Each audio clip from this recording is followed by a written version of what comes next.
para acertar o teu circuito em relação ao transformador. Tu vai escolher um transformador, vai olhar na folha de papel qual é a tensão que a gente mediu. A gente mediu duas tensões.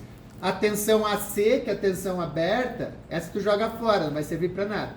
A tensão em cima do capacitor, que é a tensão DC, de corrente contínua. É essa que tu vai usar. Então o que tu vai fazer? Tu vai montar no Falstad o mesmo circuito, vai usar o mesmo valor de capacitor que a gente usou para medir aquele dia, que eu não me lembro. E eu levei essa plaquinha para minha sala. Então eu pretendo olhar e falar para vocês, tá? Mas você tem que botar o mesmo capacitor que eu estava usando lá. Aí tu ajusta a relação de espiras do transformador no simulador até que dê a mesma valor da tensão do transformador que tu escolheu, que está anotado na folha. Deu para entender? Vou repetir. Você vai pegar, fazer um projeto no Falstad com um transformador, o circuito completo e o mesmo capacitor que eu usei quando a gente fez as medidas.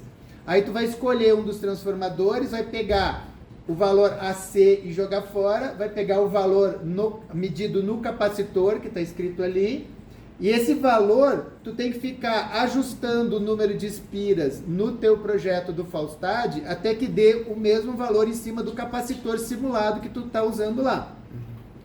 No momento que tu ajustou o número de espiras, tu definiu o transformador, ele não vai mais mudar. Pronto. Aí agora, tu vai jogar fora esse capacitor que foi o que eu usei para fazer a medida e tu vai calcular, escolher o capacitor que tu vai usar e vai botar ali. Porque o transformador não vai mais mudar, a tensão vai dar certinho. Já está configurado o número de espiras, entendeu? Como que tu faz? Bom, então agora essa parte do transformador, entendeu? Entendeu? Então continua gravando, vamos até o final. Então aí, tu vai pegar a equação simplificada do Ripple e vai calcular qual é o valor do capacitor para dar um Ripple de 10%. Uma vez que tu já tem a tensão em cima do capacitor, certo? Tu sabe o valor máximo dela. Tu precisa desse valor máximo para botar na equação. Tu precisa da frequência, que é 120 Hz, porque dobrou as duas montanhas, tá? Tu precisa do valor da resistência do teu circuito. Como é que tu sabe o valor da resistência do teu circuito? Tu bota o mouse em cima da linha que sai do capacitor, vai dar a tensão e a corrente. Tu divide um pelo outro, tu sabe a resistência do teu circuito. Aí, tu calcula pela equação de Ripple qual é o capacitor que vai dar 10%. E esse é o teu ponto de partida. É o capacitor mínimo que tu vai poder botar no teu circuito, tá? Por quê? Porque se tu botar um capacitor menor do que esse, o Ripple vai dar maior que 10%. O Ripple maior que 10% não pode ser calculado com a equação simplificada do Ripple que tu usou para calcular o Ripple de 10%. Então, tu vai jogar tudo isso fora se der mais que 10%. Então, o capacitor tu só vai poder aumentar a partir daí. Deu para entender? Então, fechamos o capacitor? Tá. Aí tu vai botar o Zener de 13 volts no teu circuito. E aí, tem um resistor que fica em cima do Zener ali. Esse resistor, você vai calcular o valor máximo e o valor mínimo que ele pode ter. Como que tu faz para calcular o valor mínimo que ele pode ter? A corrente que pode passar no Zener, vezes a tensão de 13 volts do Zener, dá a potência do Zener. Se tu comprou um Zener de meio watt, 13 vezes essa corrente tem que ser igual a meio, 0,5. Então tu calcula a corrente máxima que pode passar no Zener sem queimar ele. Esse é o valor mínimo do resistor que pode botar em cima do Zener. Certo? Tá? Mas a gente quer ficar bem longe desse valor, porque a gente quer que passe a menor corrente possível no Zener, porque toda essa corrente que está passando no Zener vai ficar gastando energia sempre que tu ligar a tua fonte. Ela não vai para o celular para carregar o celular, ela só serve para regular a tensão da tua fonte. Então, a gente quer que passe o mínimo de corrente possível, na ordem de 2 miliamperes, 3 miliamperes, 4 miliamperes, tá? Então a gente vai aumentar bastante esse resistor. Qual é o valor máximo desse resistor? Os 13 volts do teu Zener mais a tensão nesse resistor tem que ficar menor que o bottom do Ripple. Como que eu calculo a tensão nesse resistor? É o valor do resistor vezes a corrente que está passando por ele, certo? Da tensão nele. Então, se eu aumentar muito esse resistor, ele vezes a corrente, vai dar um valor alto. Somados com 13 volts, vai passar do bottom do Ripple. Então, esse é o valor máximo do resistor que tu pode botar. Aí, se passar do bottom do Ripple, você tem duas opções. Ou tu diminui o resistor, isso vai fazer com que gaste mais corrente para a tua fonte funcionar. Ou tu aumenta o valor do capacitor, porque tu vai elevar o bottom do Ripple.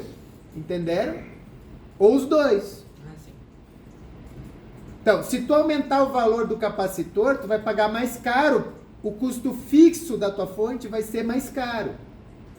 Mas o custo variável, mensal, de deixar ela ligada, vai ser menor, porque está passando menos corrente no Zener. Se tu diminuir o resistor do Zener, o preço do capacitor vai ficar mais barato, o custo fixo da tua fonte vai ficar mais barata, mas e o custo mensal vai diminuir, porque tu vai passar menos corrente no Zener, entenderam?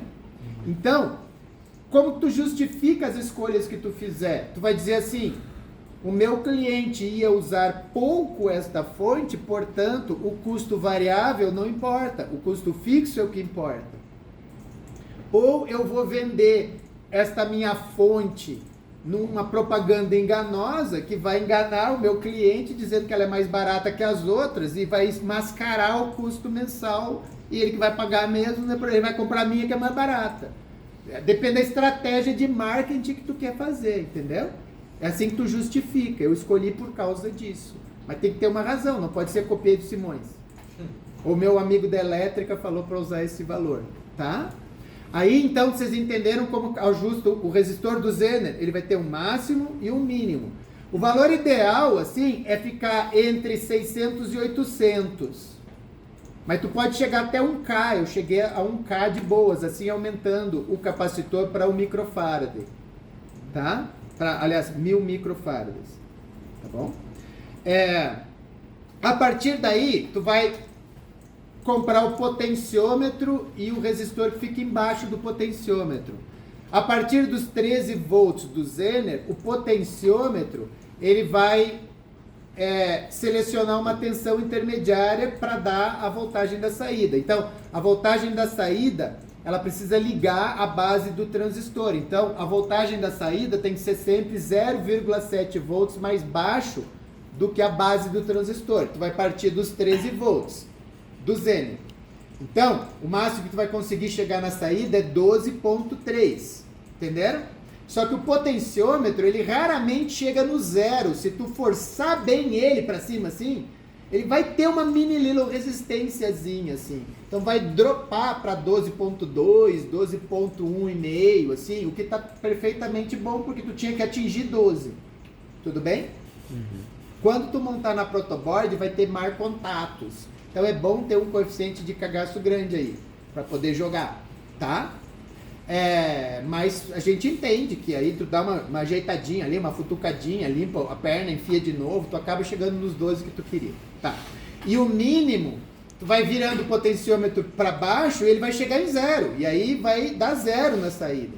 Então a gente bota um resistor embaixo do potenciômetro para dar os 3 volts mínimo ali na tua fonte. Esse resistor, tu tem que diminuir, tu calcula ele para dar 3 volts, aí tu diminui um pouquinho, porque a tua fonte precisa incluir o 3 volts na faixa. Então, o ideal é tu ficar entre 2,7 e 12,2, por exemplo, que aí tu tem uma margem de erro boa, tá? Então, normalmente com 10K e um resistor de 4K7 embaixo, tu consegue ficar nessa faixa. Se não der, tu vai ter que diminuir ele ali para 4K, que não tem para vender, ou para 3,3, e aí já vai dar bem perto de 2, Então tu joga, tá? No simulador e escolhe o que tu queria, tá bom? Então é assim que a gente escolhe o potenciômetro e o resistor. Já que está gravando, o potenciômetro tem para vender linear e logaritmo.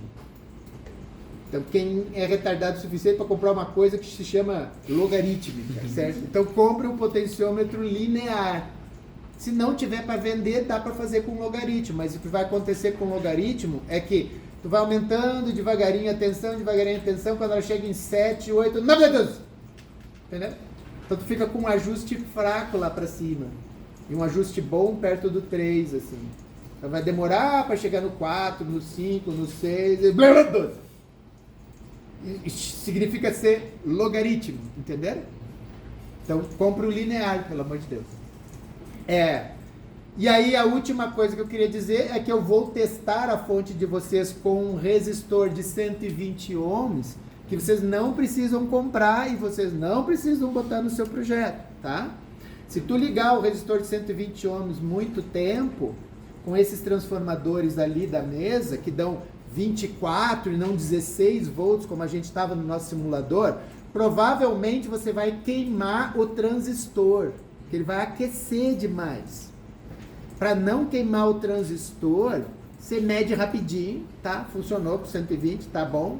E aí eu vou medir rapidinho também, porque eu sei que isso acontece. Ou você coloca um resistor em cima do coletor, entre o coletor do transistor e a tensão do capacitor.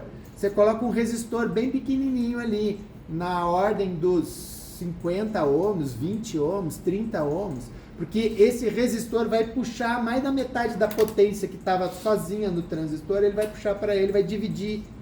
Então isso vai fazer com que funcione melhor. O problema é que esse resistor, ele vai gastar uma potência alta, porque obviamente a gente quer que ele gaste uma potência alta, porque a gente quer que tire a potência do transistor. Então vai estar dando assim 2, 3 watts no transistor, você quer deixar em meio watt no transistor, assim. Então você bota um resistor ali que vai puxar 2 watts, assim. Então você tem que comprar um resistor de 5 watts para garantir que não vai queimar. E esse resistor, ele é grandão. Se tu enfiar esse resistor na protoboard, tu regaça com a protoboard.